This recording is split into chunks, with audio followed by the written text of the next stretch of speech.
Magandang araw sa kapwa kong estudyante ng Electrical Technology. May i-share lang akong knowledge patungkol sa motor control. Makikita po natin dito sa aking screen, meron po tayong source dito sa taas. Dito, meron din tayong circuit breaker, magnetic contactor, overload relay at saka yung motor. Ang aton nga connection is amo ni siya, ang simple lang gid nga circuit para maintindihan maka mga Bisaya nga student nga imo og eskwela. Ang principle mo lang ka magnetic contactor, once nga ma-energize na ang iyang coil, ma-start ni siya sa loob ang iya contact kag amat-amat na ang current padto sa motor. So, i-wordingan ta siya para makita naton kung paano siya mag-work.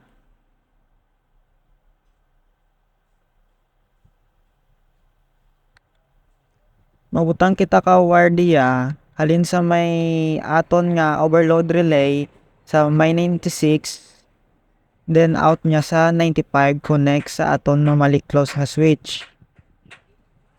Then ang normally closed nga switch is ga connect siya sa normally open aton nga switch. Then ang aton nga normally open nga switch ma-connect man sa magnetic coil nga A2 or A1.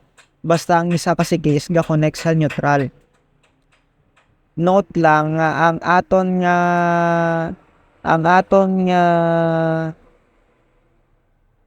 nga switch is auxiliary. Once nga tumukon mo siya, hindi siya mag-steady nga on, automatic off siya kung i-release lagi.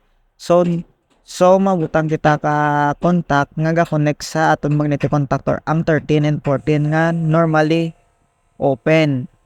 Once nga ma-energize siya, ma-close ini siya. So ma-connect kita dire.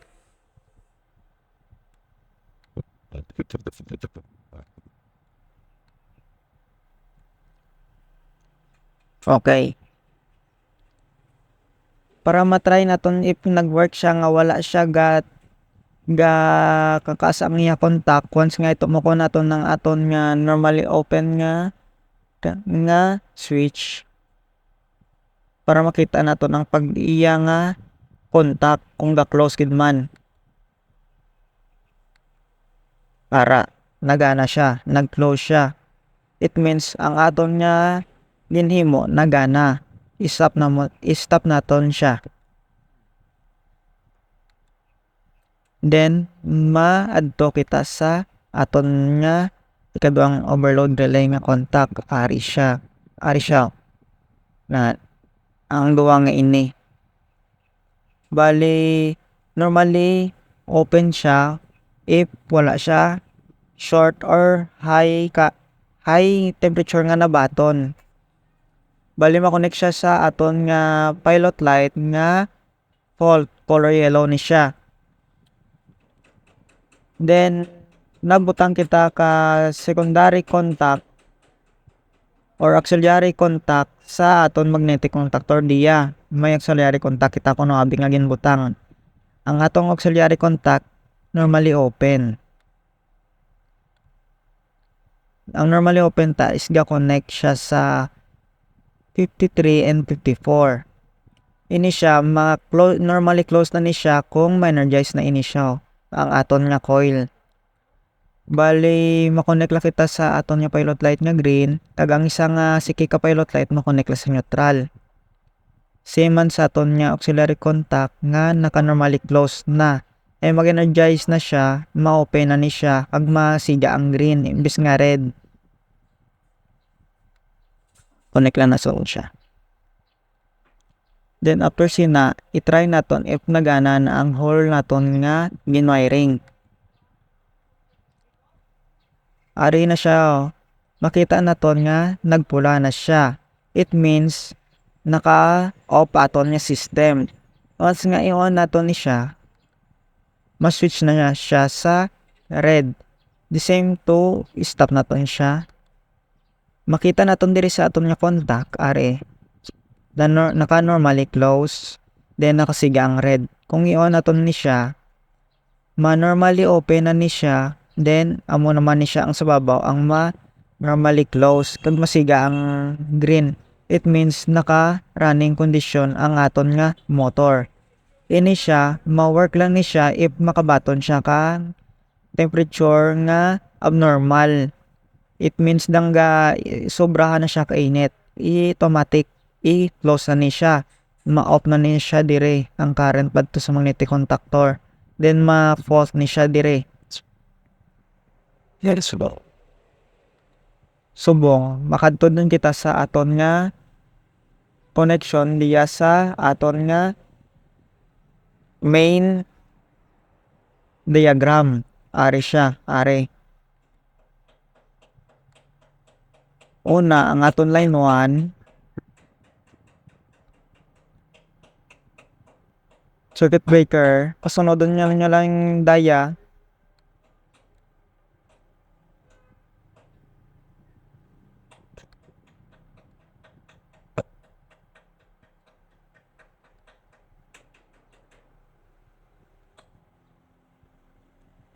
Ma-change lang ko gali ka color para ma-identify nyo kung din ang aton nga 3-phase.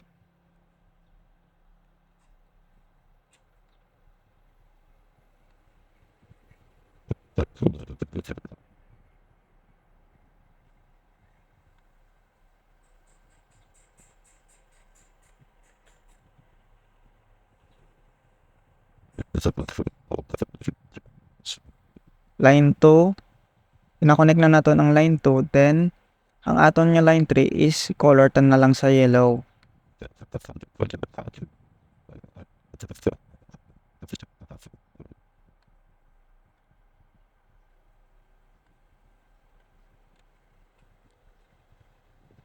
Since ang aton motor 3-phase gi-require siya ka grounding is PE. Green na lang ang aton butang para standard.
may sum lang kita nga ginistan diri sa aton nga component kag gina makita naton ang actual picture kag ang iya nga mga numbers. Garing hindi siya mag-work kay ang gin-remove ko ang iya nga mga pin kay para hapos siya insindiyon para sa inyo. So balik kita sa aton nga video, makonek lang kita luwat ang contactor tapos sa overload relay, and then mag-change kita ka color blue para sa wire para po determine ang aton kung di ang aton nga 3 phase.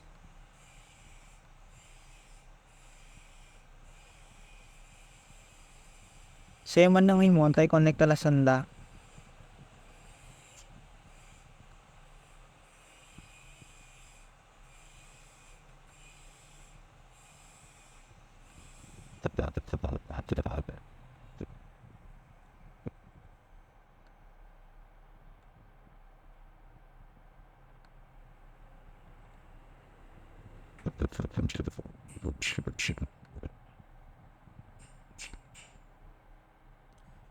Ara siya guys, so makita naton nga ang aton motor is galibot, ga-rotate siya.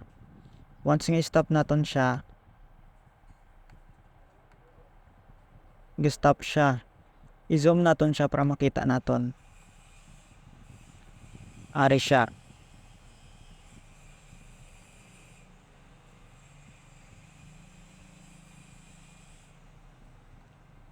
Makita naton diri ang aton motor, amo ni siya ang aton symbol sa magnetic contactor.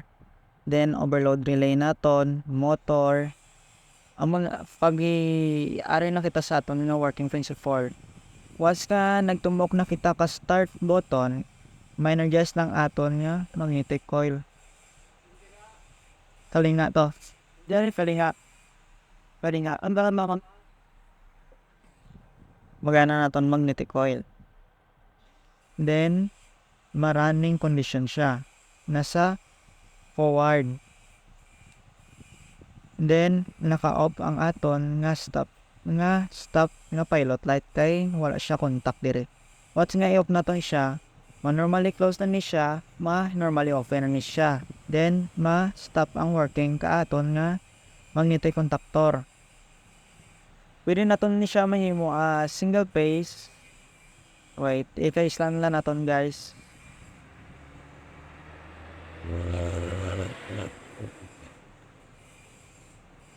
Tapos yung siya intindihan. Motor.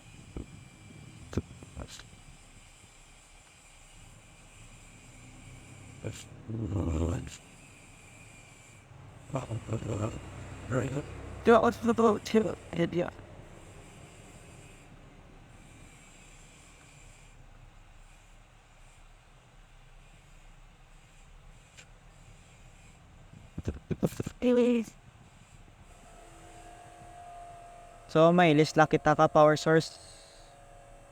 Isa na nato ni siya sa 2 power source line to neutral. Ay ini siya magana ang single phase kung nasa 3 phase kita nga supply. Kaya nga itong 3 phase may line na voltage. Remove lang natin ni siya ang aton ni isa ka wire sa aton magnetic contactor overload relay.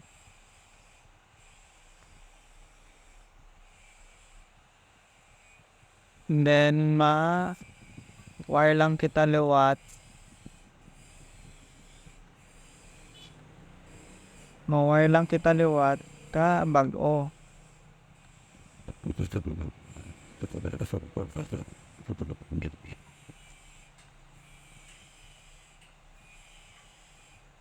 Maan lang kita sa aton nga grounding for safety ka aton nga motor.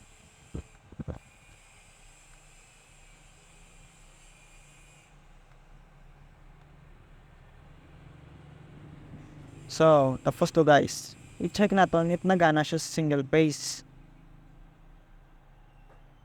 So i-on naton ang breaker, then on naton ang aton magnetic contactor. Makita naton diya nga naglibot na ang aton motor into forward.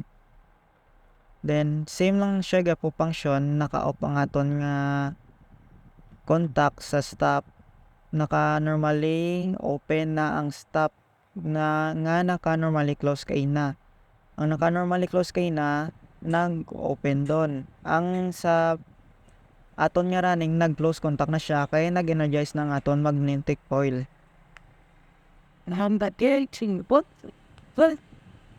Stop natin na siya. Then i-run luwat para matry naton kung gag-function or waay. Ini siya, hindi na siya magsigaya kung hindi ka nakabatsyag ka, nagtaas temperature ka aton nga motor. Same man diya, hindi na siya mag-trigger once nga hindi na siya makabatsyag ka init or abnormal temperature ka motor. So amo lagin daan ay matudlo pa ninyo sa basic nga motor control.